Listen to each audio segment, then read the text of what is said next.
Welcome to another episode of Management Muse. I'm your host, Cindy Baldy, and this is my husband and co-host, Jeffrey Tumlin. Yellow!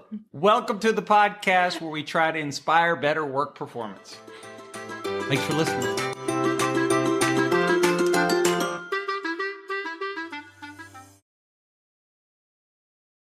Hey everyone, thanks for joining us today on Management Muse. Today we wanted to announce that we're going to try a live stream coming up. It'll be on Cinco de Mayo, May 5th, 2025. So if you can, grab your margarita and we'll talk some management. Today we would like to ask you for a little bit of feedback. So to make that conversation interesting to you, we're looking for what is currently challenging you at work, either managing yourself or managing others. You can leave them down in the comments section, or you can check the show notes and we'll have a link to where you can leave us some of your ideas for that conversation. Now on to the show.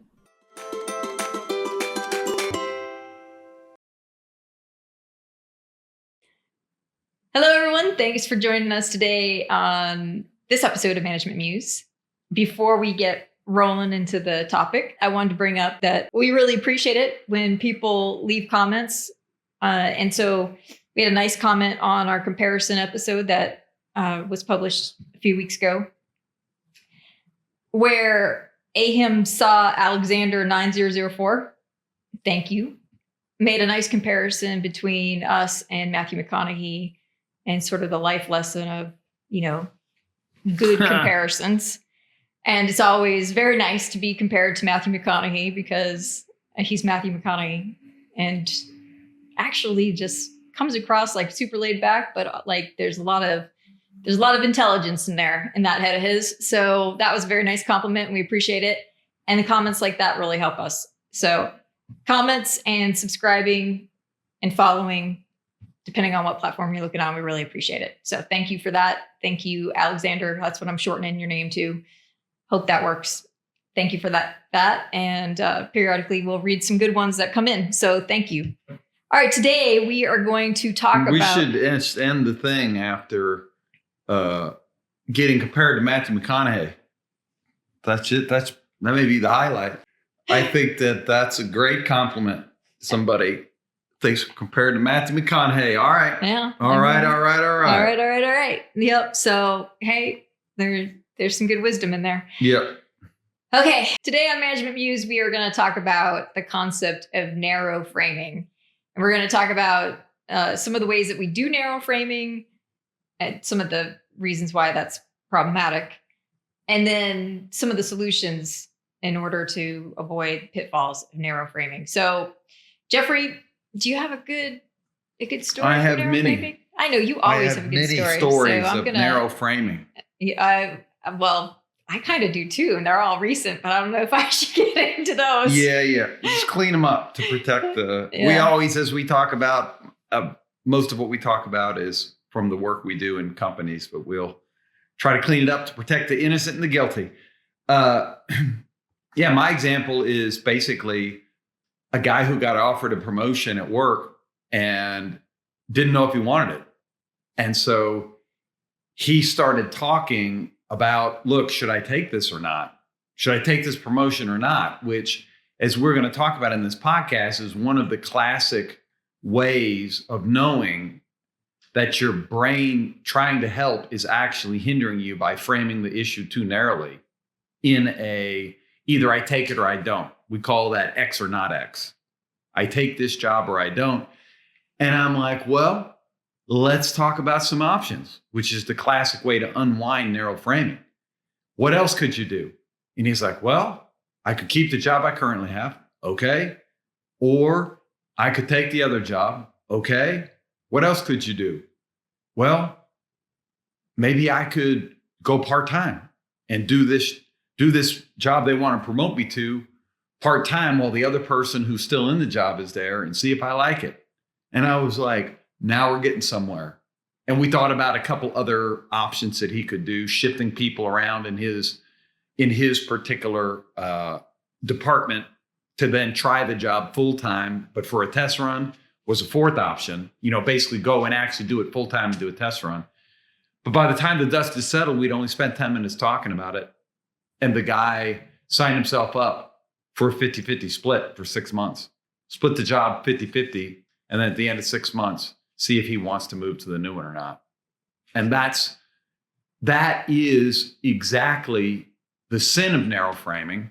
He thought his only option was either to tell his boss, I take it or I don't, when in fact, he was able to get an experimental 6-month period. Try it out. The other person's there. It doesn't hurt the company. And he has enough coverage in his own department that he could do the split like that. So it was feasible. And so I think it would be maybe helpful to understand why we have a tendency to do that, because that happens all the time. And, it's just like everything else in life. Like there's a trade-off, right? There's some benefits to something, and then there's the downside to something. And so the brain is built basically because it's such a energy hog for the body. Yeah. It's built to simplify everything that you're seeing. Like all your perceptions are simplified, your memories are stored in a simplified way. And so when you are thinking through decisions, it really actually gets pretty much overloaded at the point of 3. But 2 is the number that we were often working on. You give the brain 2 things to consider, and it just automatically starts to shut down all the other options and fails to see that there may be like a whole rainbow of options in between those 2 points. Yeah. And it's doing that so that way it can run very fast and not consume so much energy. But the downside is that sometimes we get stuck in these false dichotomies, and it's not until you realize that everybody has a tendency to do that, and you force yourself to start thinking about more than just those 2 options that you actually get to better options. Yeah. Yeah. You generate more. Right. You generate more, and then oftentimes they're better because the X or no X, most things have more, there's more options than that usually in the world. Yeah. It took us 2 or 3 minutes, and we went from take this promotion or not to I take it, I keep my current job, I go to that one, I do a 6-month trial, 50-50 split, or I actually go all in for a couple months, get somebody to cover my job here internally. And if I like it, stay. If not, come back. Now, I will say that particular employee had unique value that gave them the ability to sort of be able to be like, hey, I'm going to be doing this for 50% of the time, like to be able to negotiate with the current job without losing it. Right. But you're right. This was a special case, but even let's say it's not. Let's say that somebody's thinking, should I take this job in another company or not? So that same issue comes up sometimes. And that's often X or not X. Should I take this job or not? You can still say, all right, what are your choices? Well, I stay in my current company. I go over and take this job. And again, that's usually where people are stopping. Or who do you know who's had this job you're about to take? Well, I actually know the person who I'll be replacing. I knew that person from a networking. We'll call that person and ask them about the job. Ask them why they're leaving the job, just as an example. And that's a third option. Or ask the company, can I do this job part-time? Right. And we so that way you can actually maintain your full-time job until you figure out whether or not it's a good fit for you at the next job. Yeah, we actually had a guy so well loved in a company. And anyway, I don't want to get too far off on a tangent, but we had a guy so well loved in a company, he got another job offer, and his own company, basically realizing that he's going to leave, said, look, we'll make you a deal. Why don't you split your time and see if you like it? And we'll keep your job open. You can basically go do that job for a little while, but we'll keep this one open for you. And you just come on back if you don't like it. And I'll be darned if the guy didn't like it.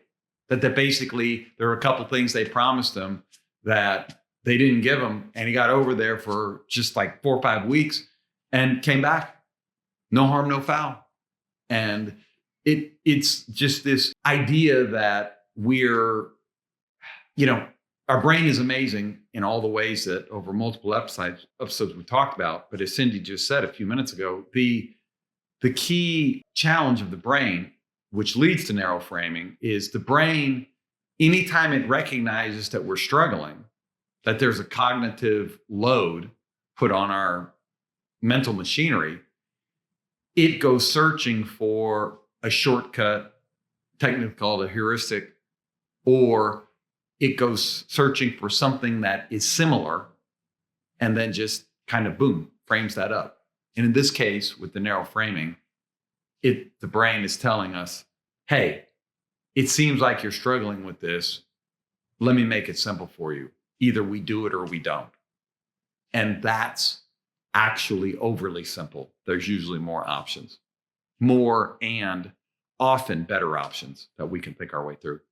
So the first way of kind of hitting the sense that you're narrow framing is you get something as X or not X. Either I do this or I don't. The second one is where you're choosing between two things. And so where you're sometimes coming down to, I can use my favorite example of, as we're filming this, it's ski season and there's two big ski passes. And there's one is I guess might as well just use the names so people, any ski nerds out there will know what I'm talking about. But basically, there's two huge mega passes for skiing. One is called Epic and the other is called Icon. And so every time at the beginning of ski season, I look at where do I think I'm going to go? Which pass of these should I get? And it always comes down to either X or Y. Should I get Epic or should I get Icon? And a few years ago, I recognized, taking some of my own medicine, that this is narrow framing. And I'm like, well, what else should I do? What else is out there? And so I started looking for what other kinds of passes there are. And I'd never heard of these, but there are two others. One's called a Mountain Collective and the other's called an Indie Pass. I didn't even know they existed because I was too, it's not a huge internet search. You can figure this out, which is the point of our discussion today. I was about to make a big purchase based on, am I going Epic or Icon? Because those are the big two. Recognizing that, I expanded the search a little bit, started thinking, added, a couple more minutes of the search, figured out there's two other kinds of passes. And so now I'm choosing between 4, which is a lot better than 2. And come to find out that a lot better in terms of flexibility. Yeah, there's a lot more choices. And so we come to find out. And potentially money. Yes. Yeah, the savings are better. And the Mountain Collective, which I ended up buying, has ski days at Banff, which has a place that you like to stay. And so it ended up actually being a better decision, which this is in a nutshell, this is the whole episode. I, for 2 or 3 seasons before, had no idea that these other passes existed. I would just pick Epic or Icon each year. Or sometimes just pay outright. Yeah, sure. Time. Yeah. But then once I realized there's this other pass, it's in the mix and it's actually worked very well for us. And that's a result of getting out of the narrow frame and just ever so slightly expanding my focus. And that's a good example also of X or Y, a common way things get teed up. Either I'm going to buy the Corolla or I'm going to buy I guess do people still buy Corollas? Either I'm going to buy the Camry or more Camry than I'm going to buy the Prius. Camry or Prius. Well, really? That's it? Could we lease something and try it out and see if we want a hybrid first? Could we rent a hybrid for a couple of, anyway, you get the idea. Well, and I think, so what that example with the cars, one of the driving forces of that is just the overwhelmed, right? That's one of the reasons why we do the narrow framing, as we've talked about in various ways with the brain. There's also the loss aversion part. We do the narrow framing whenever we have a loss aversion instead of a gain mindset. And so we wind up narrowing it down to basically, okay, I'm only going to do the most cautious things. And in some ways, the car example actually works for that. I'm only going to look at a Toyota because I know that it's going to basically be a super reliable car and last a long time. And why is that loss aversion? I'm just thinking about it in terms of some people are definitely operating on the like concerned, or they're operating based on a fear that they'll lose something. And when you approach a decision that way, you do things differently than if you approached it from like the prospect of gain, right? So, I mean, I've just been through this with something that we've been negotiating for a while, a big deal, not Geoff and I, but myself and another person in my life. And, I'm looking at it like, okay, we give up this deal that's at hand. Right. And there's the potential for so much more gain. Right. Whereas the person that I am working with is like, look, I'm at retirement. Yeah. And I don't want money coming out of my retirement fund, my retirement bucket. Yeah. Where like the money, hopefully, I mean, like there's reason to believe that the money coming out of the retirement bucket is a lot less than the potential gains. But when you have that loss aversion, right, you only see you only overreacting to the losses. Right. And so, that made it somewhat difficult for both of us to come to agreement that we should let the deal go. Yeah, sure. Yeah. Yeah. I mean, it's a great example. And it's a good reminder of the general human tendency, including managers who, believe it or not, are actually human too, to be overly cautious and to not take prudent risks. Yeah. That's a good point. It's a good reminder. And so help me understand. So how does that? Well, if you're coming at it from the perspective of right, you're already loss, narrowed. Then you're going to narrow down your options. Yeah. And so my option then is, well, yes, I'm going to proceed with probably a deal that, given the new information, is undervalued. So like all the other options don't matter. Yeah, that's a good point. I mean, a lot of the conversation that we have with people who are narrow framing, just like the most common one we get at work is, about promotions and switching jobs and changing careers and so forth, is that basically people are reluctant to think that they can ask for even the most moderately unusual stuff. And so, the example of asking, why don't you just trial run this job? Trial run it for a few months. Can I do that? Yeah, of course you can. Mm-hmm. And, they're not going to care. Ask them. Usually we know all the leaders. And so we can act as like just like somebody. Well, I think just generating more options, right? Like it's not that we're going to the leader and working it out for the person, because we can't do that. We can't violate our conversations. And we wouldn't. We don't. Yeah. But we can, based on what we know about those leaders and what we know about that employee, we can serve the purpose of sort of like being a source of informed idea generation. Yeah. And so like, if you're sitting there and you're like, look, I want to do this, but they're not going to let me do this, or see the job as a block, we may actually be in there going, I think they might be interested in that. Yeah. And here's how you might pitch it. Yeah.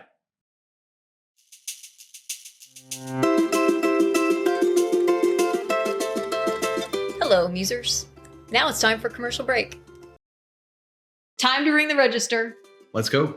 This conversation is going to be a lot of stories from our coaching experiences. So we're going to talk about some of our coaching. Yep. Two kinds. One, you got something going on and you need to help thinking through it. Two, you want to take where you are and find another gear. Or you want your employees to find another gear.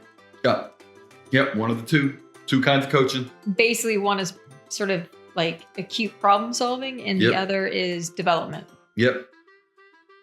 And like we like to say, everybody's got a coach. That's Taylor right. Swift has a coach. Taylor Swift's boyfriend has a coach. I don't know if they're married. Her fiance. Oh, breaking news. At least that's what Breaking I saw news. on the old interwebs. I'm not sure it's Yeah. actually legit or not, because you never know. They all got a coach. If Taylor Swift and her future husband have a coach, you can have a coach too. Go get you one. All of our coaches have PhDs. They've been doing it for years. Actually, I would say 10 years plus in all examples of the people we use. You and I do our share of coaching, but to have somebody who's thought for years about problems, The brain, the brain, management, errors, communication. yep, So help you think through and make better decisions, help you grow your current toolkit and add more skills if you're going that way with it. Call us. ondemandleadership.com, ondemandleadership.com. Get you a coach. Do not be left out. Taylor Swift says she has a coach and you should have one too. she may not have been saying that about us specifically, but I do feel like Taylor Swift would say that. That's right. That's right. I'm just taking a guess here. Shot in the dark. I'm just guessing. Yep.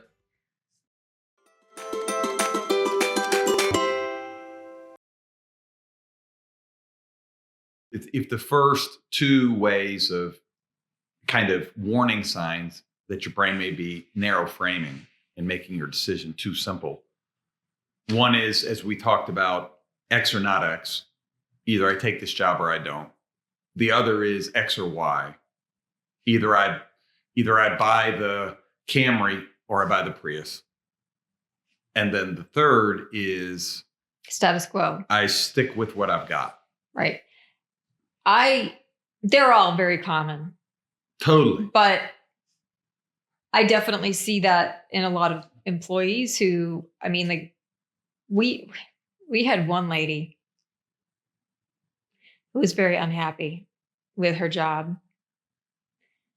And you and I had the conversation about her. Oh, I know who you're talking about. Yeah. Tell them the whole story. Nobody's going to ever know who this is. This is a great story. Oh, so this lady. Tell the whole story. You came in because she was blowing up somebody else. That's right. So we were doing coaching with another company. Oh, this is one of my favorite stories And of all time. Basically, everybody was afraid of this woman. Everybody. She had a ton of status. And She struck fear in the hearts of. and she would jack you up. Oh. So even the organizer who was trying to get like the 360 done had like serious interaction with her where like she just reamed him out. And like These are people with clout. Like she's reaming a guy who's basically on speaking terms with the number 3 in the organ. Like he's like fishing buddies with the number 3 in the organization. Well, it's worse than that though. Oh. Not only is she reaming him out and he's actually a really nice person, Oh. but she's also wrong. Completely. So and like showing up late for the stuff and the just whole saying, 9. she just did not Nothing. care. Nope. And so anyway, we had our time together and Meaning you were coaching her. I was coaching her. Yeah. Because she was late. She was And late. so she got bounced out of her original coach. So No. They put her with me before she was late. Oh, okay. All right. Because everybody else was afraid of her. So this is what happens. Like, you know, when people are afraid of their employee, they give them to Cindi. Because That's true. I do. God knows I do. Yes, you do. You often give me the ones that are the scariest. I certainly And this has been the story of my life. So even when I was running motorcycle events and the motorcyclist, the big, angry, sometimes intoxicated motorcyclist was coming unhinged, my brother would scoot right out and leave me to deal with him. There you go. So I have grown up basically being the person who's like, okay, well, you have met the person who's not going to necessarily work against you, but let's just say I don't give the reaction that they wish that I would give them. Yeah. I do great with them in the one sense that I'm able to just knock through that level of aggression. Yep. I get it. But they're doing that strategically. They have that level of aggression for a reason. And they don't get that. They don't get to use that tool the way that they do on other people with me, because of my experience with having to basically have some really critical conversations, sometimes just difficult, sometimes like actually in terms of like people's well-being. Yeah. You're both born with that ability, and you had a lot of early experiences. And so all that combined together to, unfortunately for this person you're talking about, put you in her path. Right. As she's on the warpath, blowing people up. Right. So she came in like a cyclone. Yep. Late, Wrong. and she's just laying it out, like all the anger and how the job is jacked up. And I just looked at her and I said, why don't you look for another job? Like, you're not happy. That's right. So why don't you look for another job and just start the search? And then we can have a conversation as you're thinking through it. But like, you are not happy and you should not be living this way. Yeah. And it wasn't even, she hadn't even considered it. Right. She'd been miserable for months probably. Right. And that's the status quo part. Yep. Is that like, she just took for granted that she had this job. Yep. Like, just no other possibilities were even entering her mind. And so she was just living with it. And I think when you're really, really busy, because again, like that's the brain issue, right? So when you're really, really busy anyway, then I think you can just like sort of not get around to even thinking about making a decision until somebody is like, what are you doing? There's the possible decision here. The other example that I would say in recent times makes me think of the status quo was COVID. I remember March, 2020, when everything got shut down, and like it was going to get shut down for a month. And like, I am a doctor, but I'm not a medical doctor. And I remember thinking, what good does a month do? Right? Like, this thing isn't going to be gone in a month. Like, it's going to slow the spread because everybody was home, but it's not going to allow us to open back up. It's not going to be gone. And so with that reality, I then started making decisions about how to move forward, and you as well, how to move forward given this new reality, while I was watching almost everybody else around us basically hole up for a month, trying to hold on to the past life and not making decisions at that point based on this is the reality. Yeah. Yeah. We actually moved. Yeah. We actually left. Yeah. We were the first people to go to the beach. Yeah. We actually left. Yeah. A setup that was pretty nice. It was old nice. Work conducive, meaning pre-COVID work conducive in Austin. And we moved to Tampa because there was no need. Yeah. We could just fly back if we needed to. And right. Yep, I get it. And there were other things that we did, but yes, we moved to the beach before almost anybody else was moving. And that's because you got out of the status quo faster than almost anybody on COVID, on what was going on. Right. Of the status quo, meaning if we just wait for a little bit, we can go back to the way things were. Right. That was not going to happen quickly. Very true. And so, that's just a more global version where I think, I think it's fair to say that most of the world did that. And you got to, like, when you're in those situations where like you're waiting for things to just go back to what they were, you have to actually stop yourself and go, what if this is the new reality? Like, I learned this, actually, this is a good story. I mean, it's a short story, but there was a time period in my PhD program where like, it was just, I was having a rough time. There was just a lot of stuff going on with the people around me. And And my your dad time died in the middle of the program.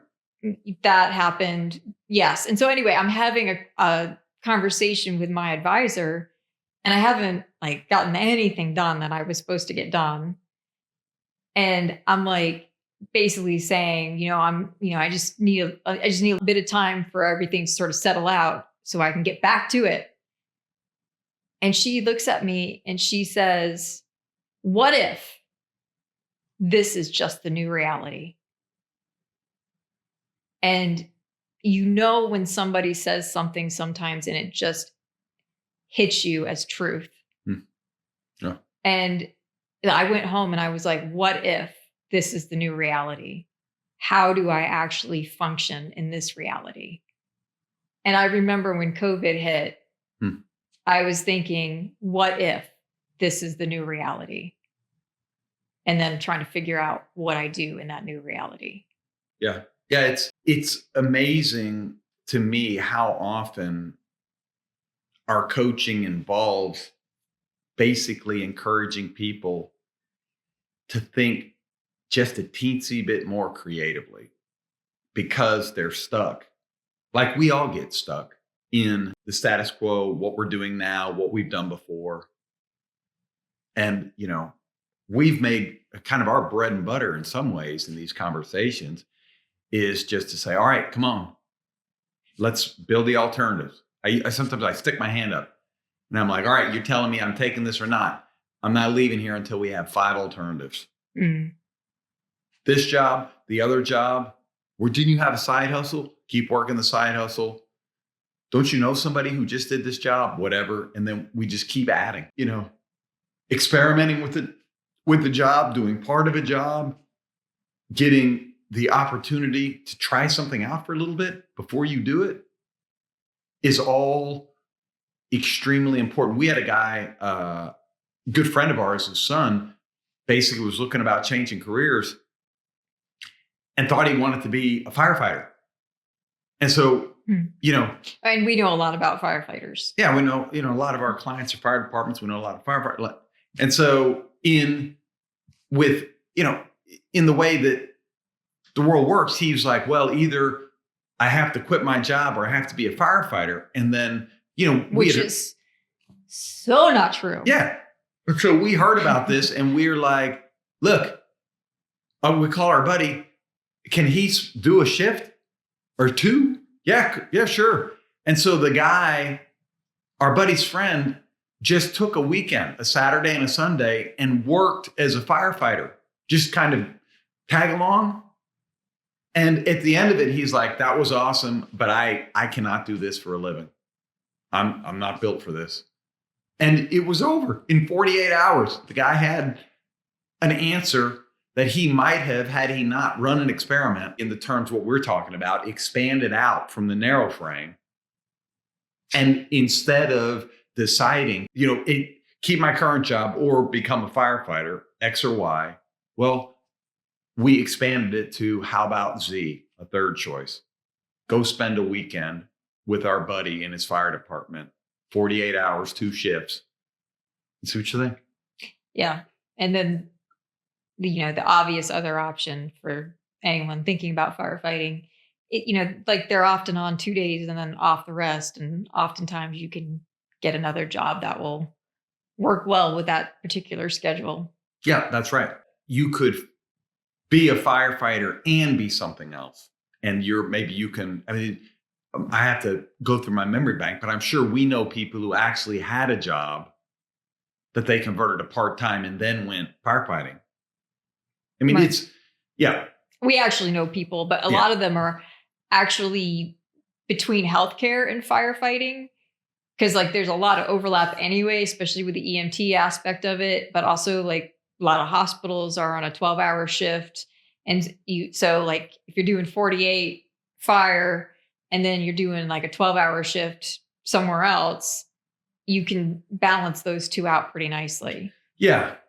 Yeah, this topic is important because for a lot of our decisions, We don't think creatively enough. they're suboptimal. We're actually picking, and we're talking here about what you and I sometimes talk about, medium decisions and higher.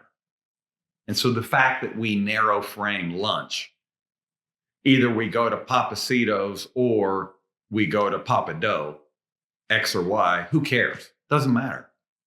But this matters. Right. Do I quit my job? Do I keep my current job or do I become a firefighter? That, you know what? That matters. That's a gigantic life move. Right. That's X or Y. Yeah. And we need to try to expand those out. I mean, if you don't remember anything else, if the decision is in any way significant to you, you should be generating 3 or more options. And be careful when your brain prods you. Come on, man. Come on. Either we're doing this or we don't. Come on. Let's do. Are we doing this or we're not? Right. I think a lot of the brain prodding is, there's a level of uncertainty. Yeah. And I think it's actually important to recognize that when you are even if you're only looking at 2 options, which obviously we don't recommend, we recommend 3 to 5. And if you can't come up with 3 to 5 on your own, then talk to somebody and help and work with them to come up with 3 to 5. But the status quo has a huge advantage over the other options. Yeah. Because all the other options represent some level of uncertainty. Yeah. And we will make a decision just to avoid uncertainty. Yeah. We talked about there's a website that basically ran a virtual coin flipper, and they asked people to bring significant life decisions that they've been struggling with, bring them to the coin flipper, and then basically enter in what's the decision. Should I take this job? Should I get married? Should I move to Idaho? Enter them in. And by the way, it's narrow framed. Either I'm going to do this or I'm not. And then put it to a coin and flip a virtual coin. And then it asks them to commit to doing whatever the coin said. Mm-hmm. It's the magic. It's a new age magic 8-ball. Yeah. And then there was enough people who did this in the low thousands where they were able to actually run a statistical analysis on it. And people were more happy when the coin flip suggested breaking the status quo, moving to Idaho, taking a new job, buying an RV or whatever. I mean, that buying an RV is probably not a good example, but because it was asking about big life decisions. And I don't know that an RV is, but this idea that the status quo, as you said, exerts such a force that when we go against it, more often than not, we're happier because we're a little bit reluctant. Yeah, I think just the fact that you're actually looking for options probably means that you should be leaning towards the change. It may not be the change that you've identified, but you probably do need a change. You may not have found it yet. But the problem is that the known is so tangible and it doesn't have the uncertainty that pulls us back and makes us basically stay when we really ought to go. And we know we need to go. Yeah. That's a good reminder of just a little bit of creativity can help us push out and make better decisions. Recognizing when we haven't thought our way through enough alternatives. All right. So shall we give a summary? Okay. I'm all for it. All right. So we have 3 types of narrow framing. That are common kind of indicators. Mm-hmm. Yeah, they're probably a million, but we've got 3 that are the ones that we see routinely. Yep. X or not X, X or Y, or hold in the status quo. Those are the 3. Yeah, basically, should I do this or not? I'm choosing between 2, or I'm sticking with what I've got. And the ways that we suggest working around these, first of all, first step is just even recognizing when you're doing this, because as soon as I recognize I'm doing it, having studied this and just had life experiences around situations where I had to make decisions like this, the first thing is to be aware that right now, this person in front of me is presenting me with two options, but there are more. And give yourself permission to actually free your mind to generate those other options and put them on the table. And don't worry about the two options that they put on there. They can stay on the table, but maybe they just didn't think of the other options because they also are limited cognitively as well. It may not be like an evil trick that they're doing on you. So the first thing is the awareness, and then giving yourself permission to flip into creative mode. And then try to generate 3 to 5. And then, like, whether you make it to 3 to 5 or not, I would say you probably still want to go seek other people's opinions and talk it through with them, especially if they have some level of expertise around it, whatever it is that you're thinking through, and see what they put on the table. And then from there, you can move forward. I think at that point you pretty good standing. Did I miss anything? No, Okay. I think those are the mains. Okay. Experimentation. Yeah, try stuff. Right, but that's part of that to me is part of the creativity.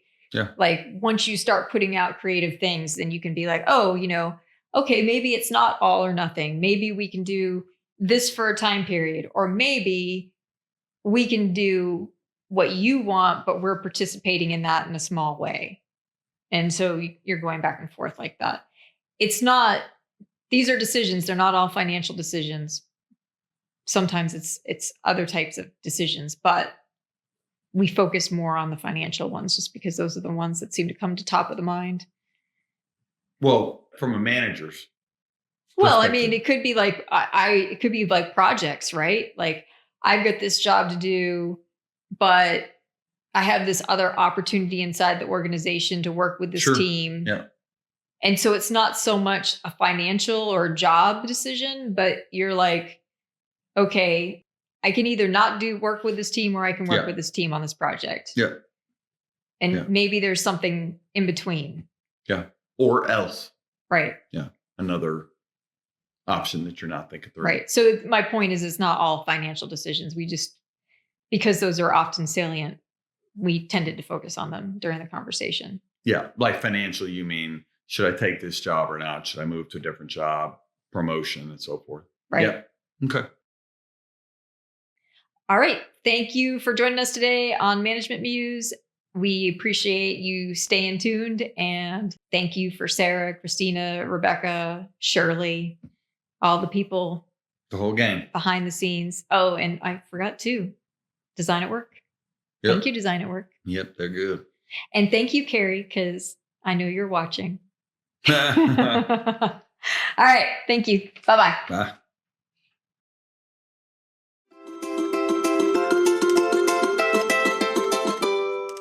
We hope you enjoyed this episode. If you want to learn more about the topic, check out our show notes. And if you want to help us out, like, share, subscribe, and 5 stars are all deeply appreciated. See you next time on the Management Muse.